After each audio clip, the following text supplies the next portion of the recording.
pitch. This is really about content. I just wanted to establish our credential in the field that our company has been creating radio content for Fortune 500 companies for about 40 years, actually. And the companies include Microsoft, Chrysler, Campbell Soup, Johnson & Johnson, Kraft, Hershey, Applebee's, wide range of others. It's interesting that what we were doing is we were creating programs for these clients that felt that advertising was not as effective as it could be, but it was only in recent years that we found out that what we have been doing all along is creating something that's called content, and content right now seems to be very much not just a trend, but a very serious discipline in the marketing field. So I thought we would get right into it. If you have any questions about CRN, please, our website is free for you to peruse, and you get a little bit more about us. But I want to rush right into the content of what it is that we're presenting today. So first, there's a lot of questions about whether what people are producing in the way of communication for clients is advertising or content. We believe that if you have to ask that question, it's probably advertising. So we're going to give you a little example of what's called short-form content on radio. The client was Chrysler. They had introduced the Ram HD. It was the Motor Trend Truck of the Year. And there's lots of clutter, ad clutter around Truck Month, and they had this very big award, so they needed to make sure it stood out. So we created this, enough of my narrative just so that you can hear it. Let me give you something that we had done to try to get Ram Heavy Duty to stand out.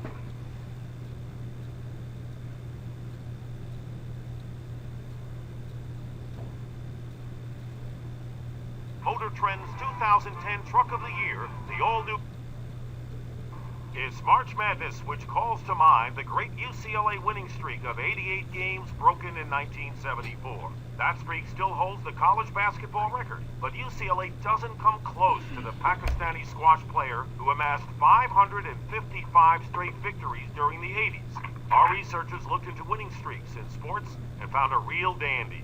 This professional team boasts of winning 8,829 games without a loss.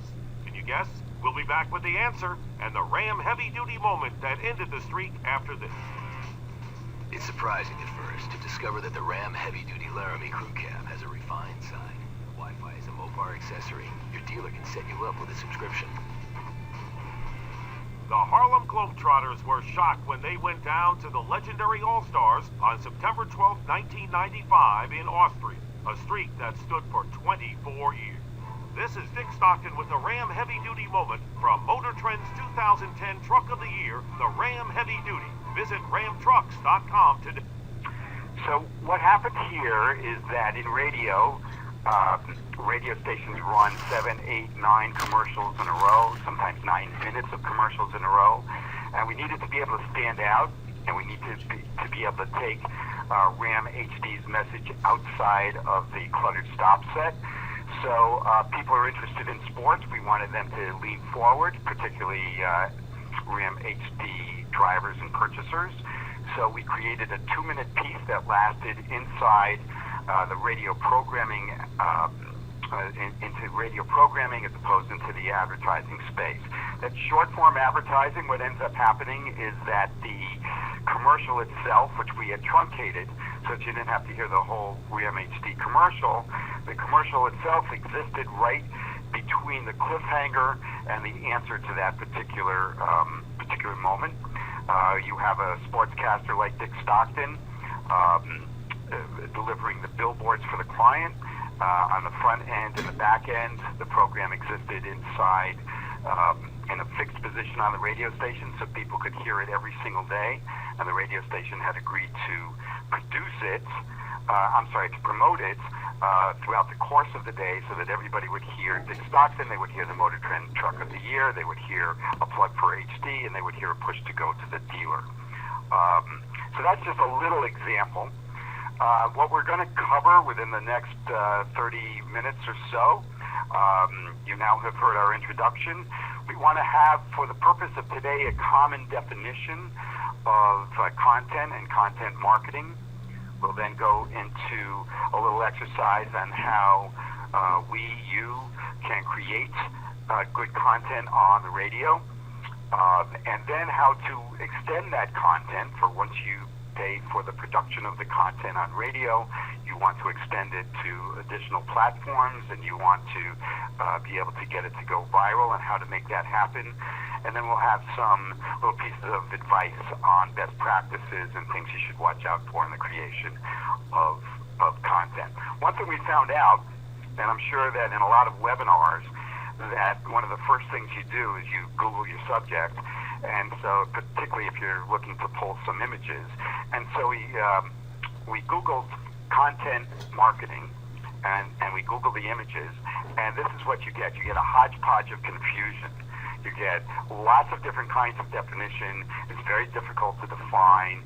In fact, the Content Marketing Institute publishes 27 different definitions of content marketing, and almost all those definitions have the word content in it, so violating the basic rule of defining topics by using the topic. It's very difficult to define. So we're going to start with a basic marketing communication premise that content is communication created to move a person to purchase. Now, that could include advertising, so there needs to be some other properties, some other characteristics that makes good content. And so the kinds of things that would be produced, whether it's content on radio or content in a social environment, is that it would have to be credible to the listening audience. It should be sought after, meaning that people really, really want to hear this content. They tend not to really, really want to hear advertising. And it has to be non-ad sounding. It has to be genuine. It has to be authentic. It should not be overly produced. Content has to be built from the consumer perspective out, so that when content creation is evolving, we should be having the consumer in mind first, and then the brand second. We'll show you how to merge those two interests in a bit. It should be share-worthy. So if you're creating content, you should keep in mind that what you really want to happen, whether it happens or not, is you want the listener, the consumer, the person who's going online to view the content. You want that piece of content to be able to be shared. It's a tip on something, or it's information that would be of interest to their friends, neighbors, and families. And then ultimately, it has to advance the brand, because if it's credible, sought after, non-ad sounding, consumer-centric, and share-worthy, it could be a television program. It could be music syndication. But what you really need to happen is it has to advance the brand. And ultimately, it's about the other buzzword, almost a cliche in the marketing business. If you do that, it has to engage. And if you do, that's a way of getting that engagement. Now, when you're engaging, at least on the radio, there are three ways that at least I know of to reach the holy grail of engagement. And you either need to entertain your audience, inform them, or educate them, which is a little bit more formal than just a quick information tip. So those are the three spaces that you can play in to create content that will engage an audience. Being relevant seems like a cliche as well, or it seems simplistic, but the idea for being relevant is a little bit broader than that, because it has to be relevant, yes, to an audience, so that they will do all that forward listening and be attentive to the radio. I'm sure if you listen to the radio, when the commercials come on, you probably, if you're not pressing the button, you're tuning them out. So the relevant does have to be, the content has to be relevant to the consumer, but it also has to be relevant to the brand. We have to find the sweet spot between the consumer and the brand. And if we're able to succeed that, you would ask the question that needs to be answered, well, what's in it for me if I'm able to produce that kind of content? And our answer is that the consumer will like you better because you're providing something that they really want to hear. You're informing them, you're entertaining them, you're educating them. It also takes a lot less money to break through, because when you're just in the advertising space, you're dealing with a considerable amount of clutter. You're dealing with a considerable amount of other people in your category that's advertising. And for the most part, since people tend not to want to listen to advertising, it takes an awful lot of ads to try to force your way through. With content, people are attentively listening. They're engaged in the subject. So the amount of media that one's needed is not as much. And ultimately what content does for you is it builds a relationship with your brands. It's you're not just pitching them anymore. You're now providing them something that they want, that you're providing, and they will then feel good about it. It was put to the test, and a survey of more than 500 radio listeners were asked in various forms to determine what messages get through to them, particularly with advertising involvement or with a product involvement. And we weren't surprised at the results in terms of what came in first and what came in last, but we were surprised at how strong custom content ended up, with 77% of the people preferring that, or said that they would engage with a company that was providing them with content. So here's the spectrum of a radio station, or here's a spectrum of radio, what you would hear. There's three major places on a radio station. One is obviously the advertising area, that and they run, as we suggested earlier, stations run maybe 9 minutes of commercials in a row. There's the promotional space, and that is the contests that they run, the giveaways, the events that they promote. And there's programming. And for the focus of this afternoon, we're going to concentrate on programming. You can create content in any one of those spaces, but we think that programming is the holy grail of marketers trying to create an impression with an audience, because that's where they're most actively engaged. So today we're going to talk about how to engage these consumers in the programming space.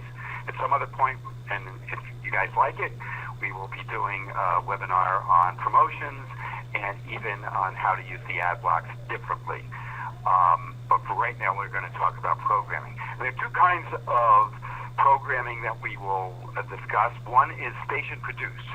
That's where an advertiser can go to a radio station and say, what have you got going that we could sponsor? What content do you have that we can attach our name to? And the second space is custom content. Custom content is creating something just for you with your specific marketing objectives in mind. So first we'll talk about station produced. Station produced, station sponsorships of news, sports, weather. The pros are that if you're sponsoring any station programming segment, you are now pulling your advertising message or pulling your name outside of the crowded stop set.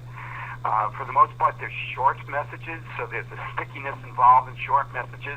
It may be quick, but if you think about a 60-second spot, how many people really hang on to that 60 seconds and glean information? So there's a little bit of stickiness in terms of generating the awareness that's needed. And there's lean forward listening, because if it's a cool day out and you're wanting to know how to dress for that day, you will listen to the weather forecast. If you want to know a score, you listen to the sportscast. Certainly, if you want to find an election results, you're going to be listening to the news. And there are other different segments that radio stations have that's available for sponsorship. But the concept is that if you're sponsoring a programming segment, that's a lean forward opportunity on the part of the consumer. The cons are that there is minimal brand advancement, and there is no real ownership of it, because you can't really own the weather. It's difficult to. You can't really own the sports. And there's a lot of clutter because there are sportscasts, weather forecasts, newscasts, music breaks that are all sponsored all throughout the day. I think at this point we'll play a few pieces. The first one is traffic sponsorship. I think this is one of the worst ones I've ever heard. It's for FSI Web, and they paid for this on WCBS in New York, and you have to listen very carefully. WCBS News Time 11:08. Traffic and weather together, sponsored by FSI Webs, and here's Chris Majette. And some troubles in the city. The inbound Gowanus loaded up again today from the belt to the front. So if you're poor FSI Web or whatever the name of that, I've heard that cut maybe 50 times. I still don't know the name of the advertiser. But we can get better. This is from this week's New York Giants game, and unfortunately, this will sound like a better feature on the radio, but unfortunately, the Giants aren't doing so well this year. So, but you'll hear this, and we can talk about this right afterward. The phone call segment is brought to you by Verizon. Never miss a Giants game with NFL Mobile and Fios Quantum TV and Internet exclusively from Verizon. 877-337-6666. 877-337-6666. Let's open up the lines. And to get us started, none other than Eddie in Hicksville. Eddie, what's happening? Okay, Eddie. That was good for a number of reasons. If this were interactive, an interactive webinar, I would ask you to about what you heard. And one thing I liked is that Verizon had the title of it. And Verizon is obviously a phone provider, and it was about phone-in segments. I like that, and I like that there was a full billboard, not like the one you just heard earlier on the traffic report for FSI Web. Unfortunately, the post-game show of the Giants is also a very crowded environment with lots of specially sponsored segments, so I don't know that it was all that effective. And now I'm going to play something for Jeep. In this case, Jeep is associated with the ability to drive the car or drive the truck or drive the Jeep in bad weather. And in this case, we created content that you'll hear in a second.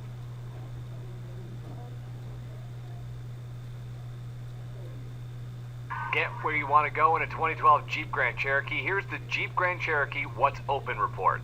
Family Fare stores, D&W stores, Celebration Cinema, MVP Sports, BP gas stations, Speedway, ABC Warehouse, Taco Bell, Woodland Mall, Buffalo Wild Wings, Canonsburg Ski Area, Craig's Cruisers. Set the select track terrain dial to snow and go. Jeep Grand Cherokee, the most awarded SUV ever. Jeep is a registered trademark of Chrysler Group, LLC.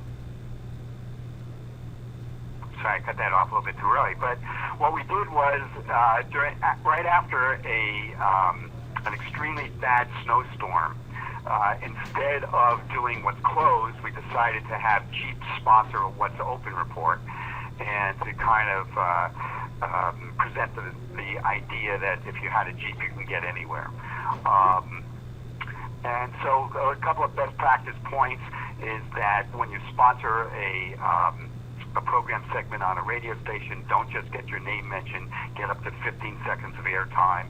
Make sure that or you should try to make sure that the product aligns with the programming and consumer interest. So in the Jeep case and in the Verizon case, Verizon was about phone calls, Jeep is about where it can go in very bad weather. And we can move on. So now it's a custom content. That was our little segment on what you can do when you call up a radio station and you say you want to sponsor a segment. The other one we did, the Jeep one, is kind of a modification of that.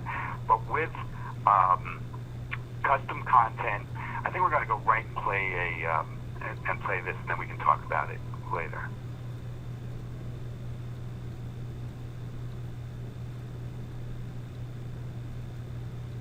There we go. Sorry. I'm John Lesher with the Microsoft Small Business Minute, helping you grow your business. Brought to you by new, easy-to-use Microsoft Office Small Business Accounting 2006.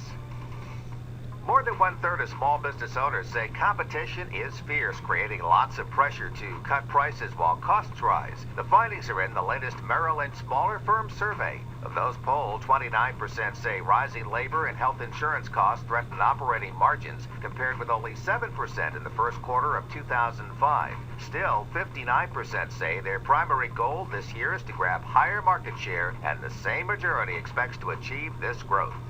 This has been the Microsoft Small Business Minute. Get great instant savings and a year's free support with new and easy Microsoft Office Small Business at Best Buy. It's about time to get rid of your old books. Switch to Microsoft Office Small Business Accounting today. Visit OfficeSmallBusinessAccounting.com. Offer ends April 30th, 2006. So with Microsoft, they were introducing a new product, and they wanted to reach the small business market. And small business, and the insight that we glean from the small business market is that if you're in small business, you're always afraid of going out of business. You're looking for products and services that align with you, that provide advice to you, that provide information to you. You don't want to be pitched. So the idea was to create the Microsoft Small Business Accounting, which was a brand new product at the time, the Small Business Accounting business report just for the small business market. We also tied it in with retailers so that we would get display of retailers at retail space. Just a little bit about how this is created. The first 10 seconds of what's called short form content, 60-second content, would go to the brands. The brand would have the title, which is very important, so it's not just a small business report brought to you by Microsoft. It becomes the Microsoft Small Business Report. It could have a call to action. It could have any kind of positioning language that the product would want. The content piece itself it's a church and state separation, so that we're being honest with our audience, and we're creating content that's relevant to them. All the information that John Lesher would be providing is of interest to the small business market. It would change every day, so every time he's on the air, there'd be new content, and it would close again with the title and brand language and a call to action. And in this case, there was a retailer, and the retailer got that tag in exchange for putting up a display at retail. There's a lot more to that campaign, but we just wanted to show how that content worked. So the idea was to advance the brand on a number of levels.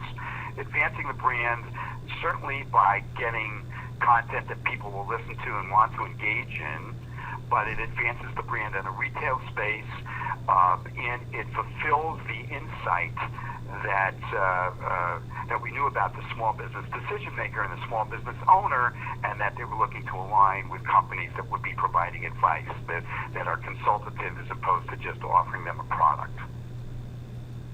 How to create. The first piece one must do is understand what the root marketing problem is. Obviously, in Microsoft's case, the root marketing problem is the introduction of a new product when Quicken owned 95% of the market. But the root marketing problem is typically more than just generate awareness. Secondly, and I've seen mistakes made here, is that we need to align the consumer interests outside of, in this case, eating a product. In other words, your consumer is multidimensional. So we're looking to find what interests the consumer so that we can build content around that, and we'll get our message enveloping the content piece. The third piece on cross-section between the product and consumer is that you can create content that the consumer really wants to listen to, but if it's not in line with your product's tonality and where your product needs to go, and if it doesn't advance the brand, then it won't work. In this case, I believe this is the Absolute. I'm going to play two pieces of it. Absolute had never been on radio before, and I just hit that. No, I want to go back. I'm sorry. I can't go back. Okay. That Absolute had never been on radio before, and they were introducing a product for the African American market called the Absolute 100, and they had a sponsorship of Kanye West, and they were interested in the market that they were interested in the club market. You know, rather than me spending more time talking about it, I think this would be a much better way. This is the promotion, the promo that the radio station aired all day long. You'll get the idea. Listen for the Absolute 100 places to light up the night in New York from Absolute 100. Luxuriously smooth Absolute 100. A bold, new, super premium Absolute that's lighting up the night.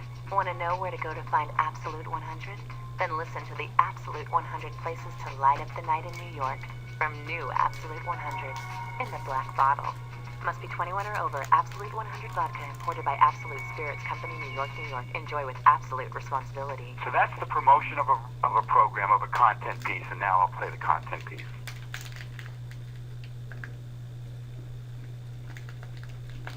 Luxuriously smooth Absolute 100. A bold, new, super premium Absolute brings you the Absolute 100 places to light up the night in D.C.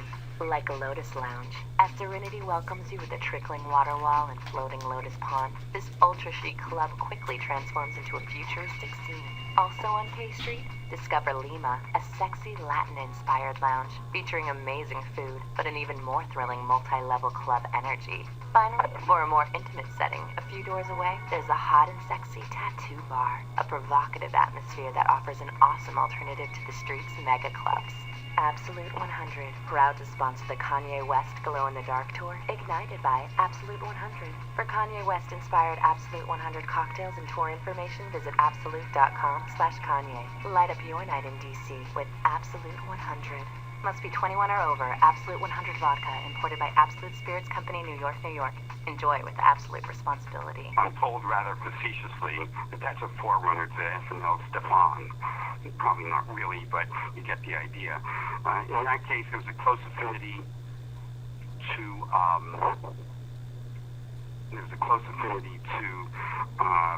the consumer's interest in the club scene. Obviously, that's a place where the product is consumed.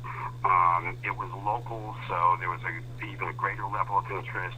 And as I said, it was the first time Absolute decided to use radio, so they wanted the image to be just perfect, and they didn't want to just do advertising. So that was a separate piece that they could do something unique. The next bullet on there is the repurposing existing content. We find that a number of corporations have content in their own house, in their own stable. Unilever has executive chefs, and USAA has people who are financial experts. So we frequently recommend to go inside, find out who are company experts in creating radio content based on repurposing the experts that already reside at the corporations. And then an example of extensions, if the content just exists on radio and it's well promoted, it could potentially be successful in and of itself. But in this case, this is for Andy, product Johnson & Johnson, and it was beauty tips, and it was user-generated beauty tips, meaning that we set up a website for people to go and ask beauty questions, and it would be answered by our beauty tip expert. Here's how that sounded. This is the promo first.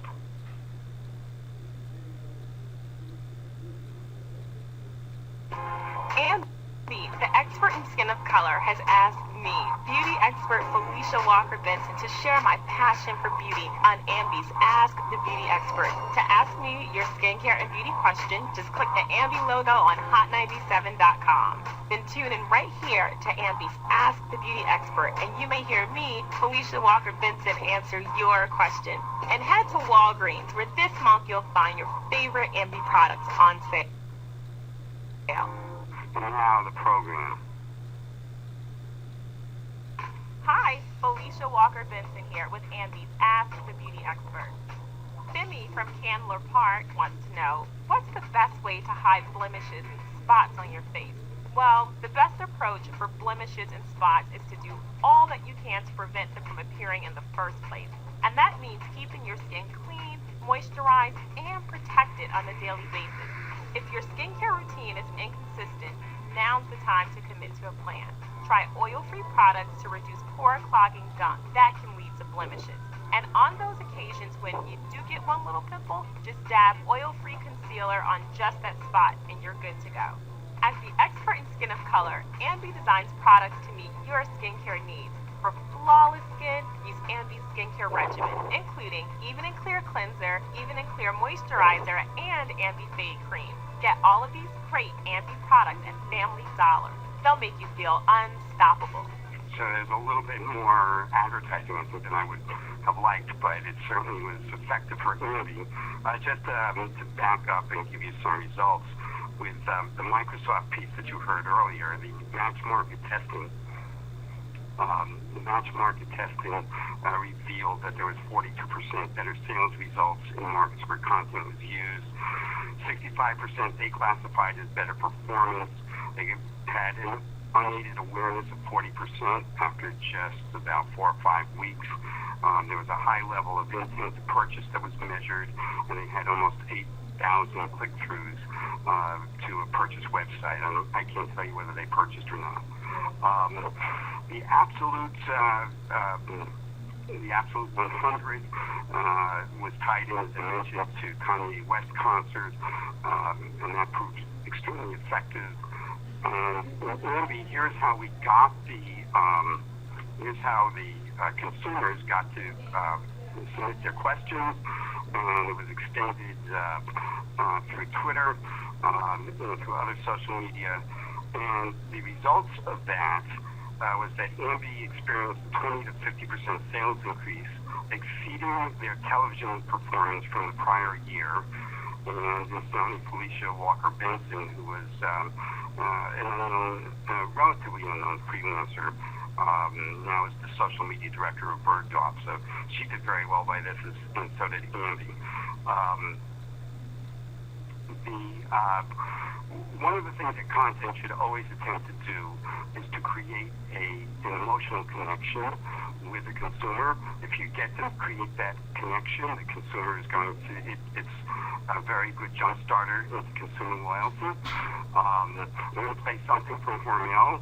Hormel offers, during the holidays, a contribution for every Hormel product that would go to local food pantries. But they needed to create that emotional bond not only with the product, but they wanted to stimulate sales. And here's a locally produced show in Jacksonville. I think you will like it and get the emotional connection. This is Hormel Cure 81 Hams Heroes of Jacksonville. Your purchases of Hormel Cure 81 Hams will result in donations of hams to food banks in Jacksonville during the holiday season. The little boy looked quizzically at white fluid in a pitcher. "What is it?" he asked. John Peavy told him that it was milk for cereal. The boy was confused. His family always poured water on cereal. John made sure the boy got acquainted with milk. He poured it on the boy's cereal and refilled his drinking glass again and again and again. John Peavy spends Sunday mornings cooking grits and eggs for homeless people. The program is run by Action Ministries Plus, the Jacksonville District United Methodist Church. Peavy, a firefighter, was long active as a church trustee, but he wanted to see the results of his labor. He says he's doing what people should do: help our fellow man. This is Hormel Cure 81 Hams Heroes of Jacksonville. Team up with your participating grocer and Hormel to help the needy people of Jacksonville today. All these content pieces that you're hearing were part of a larger campaign, and this is also backed by a retail marketing campaign to generate displays at retail. And as a result of the content combined with the retail execution, Hormel experienced a 20% sales increase over the prior year, and this was an equity program for Hormel for, I think, 20 years preceding that. So we thought we'd have a little bit of fun and make up our own. And in this case, we have the brand objectives, or the what's known about the brand is that Layla's Pretzels. Layla works at CRN. She doesn't really make pretzels, but she had this idea. Layla makes the best pretzels in the world, and their consumers, this is prior to Super Bowl, what's in the consumer's interest is that they're throwing Super Bowl parties. So the content is, I would say, relatively easy. And we would create Layla's 10 tips for a super party, and that would run 2 weeks prior to the Super Bowl, and then that would be extended. So you start out with a radio piece. You create a contest that could reside on Facebook and have listeners contribute their own tips so that it could go viral. You can, as the 10 tips are being recorded, you can extend that into YouTube, as well as other social media like Twitter, Facebook, and Pinterest. And ultimately, there could be a retail component as well, in which you could generate displays and use the new technology of beacons to be able to move Layla's Pretzels in a very, very cluttered time in the food category right before Super Bowl. And it's possible and likely with content as opposed to advertising that you will get free radio promotion, that the stations will be willing to provide their own digital media assets. Most of the personalities have their own Facebook pages.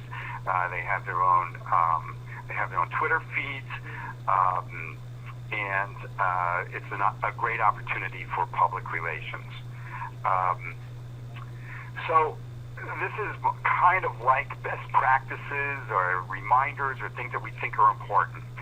And one thing about listicles these days is that listicles are, I just looked up BuzzFeed this morning and found listicles are very hot, very much on the consumer's minds. They're always interested in the 10 top tips to do that. In BuzzFeed this morning, there's 27 delicious Turkish foods everyone must try. There's 14 photos that prove that Vladimir Putin has never been happier, and 11 morning routines that will set yourself up for success. Listicles are very good and a very rich source for content.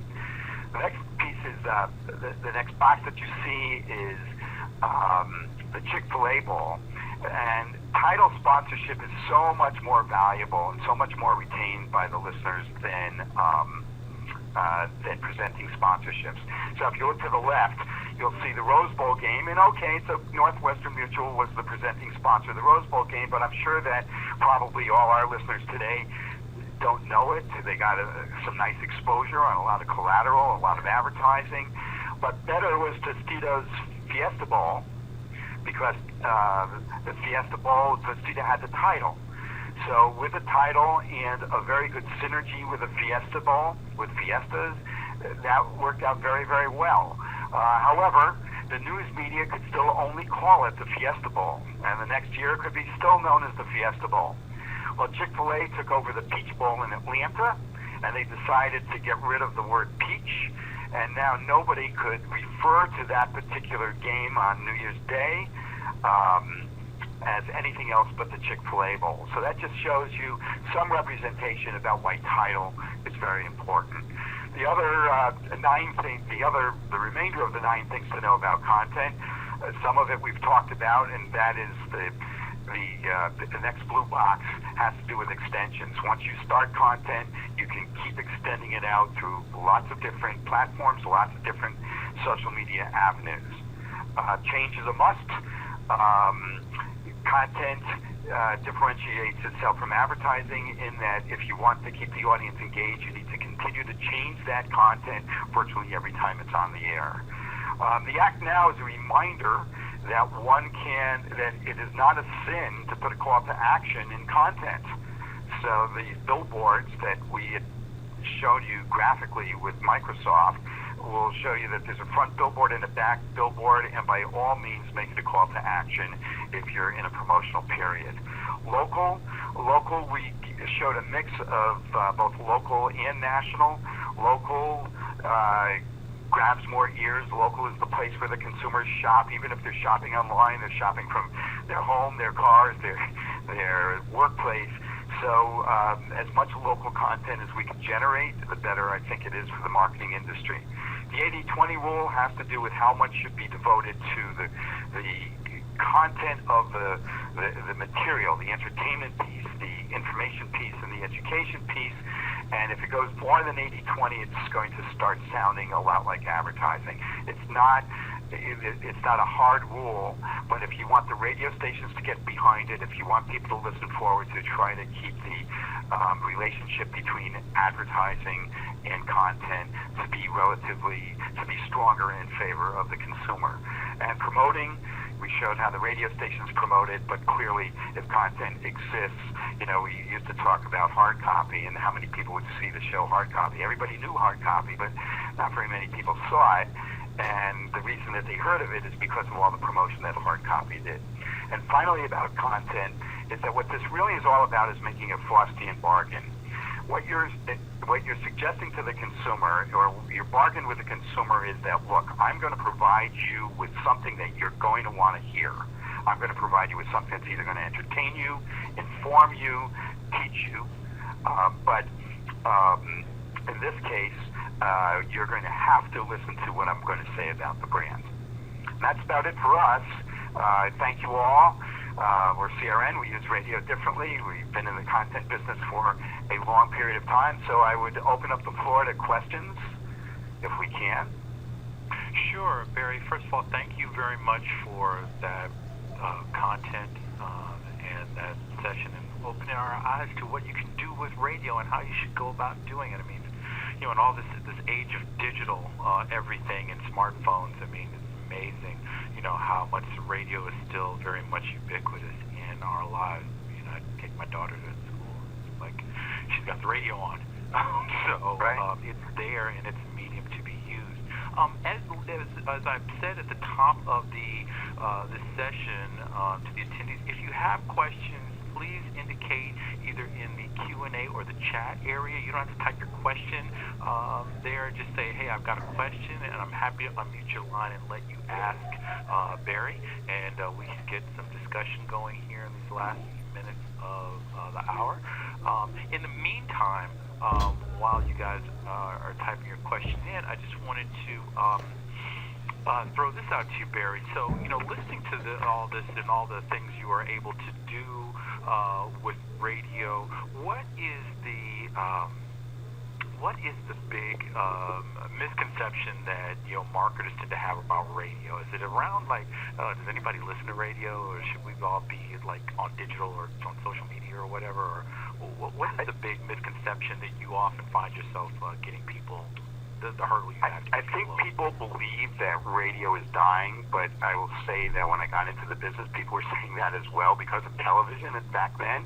And the fact is that in the United States, on a weekly basis, about 283 million listeners are listening to radio.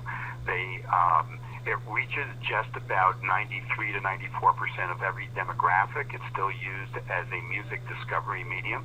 But I'm also not just chauvinistic about radio in terms of the terrestrial side, but Rob, you mentioned that everybody's talking about social media. Well, radio is migrating into social quite nicely, and the content theories that we talked about this afternoon work equally well on Pandora and pure play media as well. So even with and more apps are being developed that will provide the streams of terrestrial radio stations. So I think that anything that hits the ear is fair game, and including public radio, which is growing, and also is available from a marketing perspective, and also available from a content generation perspective. So I think that radio still reaches 283 million people. Still 90-some-odd% of everyone is listening in every demographic. One thing that's slipping a little bit is time spent listening. So with the plethora of lots of media out there, There's so many different choices in media. You find that people are spending a little bit less time, but that's that way with virtually all heritage media, TV as well. But it's still, I love it because I can still target people. I can be on I could have an idea for a campaign this morning and have it on the air in the afternoon. And we can change copy. Radio production is relatively cheap. Producing content is relatively inexpensive. So, and the other interesting thing that I'm sorry to cut you off, but the other interesting thing is that, and you started to touch on this in one of your examples, but the way that radio is able to be part of an overall integrated plan. Like you were talking about how radio is great for shopper marketing, for example, and connecting with retailers and whatnot. Are you seeing more of an uptick there as people are trying to really drive to store and through the sale of products and on the part of manufacturers? Absolutely, and as manufacturers, as the retail community has consolidated and gotten far more sophisticated with big data, the manufacturers have to work even harder. So in the old days, stores might put up displays or participate in the merchandising program, at least from a radio perspective, if they were just offered a tag. But nowadays, you have to develop a program, kind of like what we just talked about, the content. Then you have to find a sweet spot between the consumer and the brand. When you're executing a retail marketing campaign, you have to find the sweet spot between the manufacturer and the retail community. And then you can create content and promotions and events that work for the retailer as well as the manufacturer. And it's really a win-win situation because to tie a retailer in costs very, very, very little on radio, and the performance that you get at retail is extravagant. Oh, that's great. It's great to hear. It's great to hear. I'm going to go back out to our attendees. If you guys have any questions, certainly love to have you put them out so that Barry can answer them. Otherwise, for those of you who are BAA members, you can certainly get in contact with Barry and the team at CRN through the BAA membership directory. I'm sure they'd love to answer further questions if you guys don't feel comfortable asking your particular question in a public forum. They'd certainly be open to, I'm sure, particularly connecting with other BAA members and ANA members. So, absolutely. With that, I think I'm going to let everybody get back and actually give everyone back 4 minutes of their day. Thank you for hanging out with us. Again, I want to thank Barry Berman from CRN's, as well as Jim Alcon and Peter Freeler. I hope I said that right, Peter, from CRN on helping to pull this together. And if you come to other BA events, I'm sure you're going to see them there. So thanks very much. We're going to be developing a webinar schedule for 2015 that'll be up soon. And please join us for more great content. Again, I want to thank CRN, I want to thank Barry, and you guys have a great afternoon. We'll be sending out a copy of this deck tomorrow with a short survey for all of you guys, because it would be good marketers if we didn't, and we appreciate your feedback so that we can continue to bring you guys the content that's most relevant to you. With that, thanks very much, and have a great afternoon, everyone. Thanks again, Barry. Thank you, Rob. I enjoyed it very much.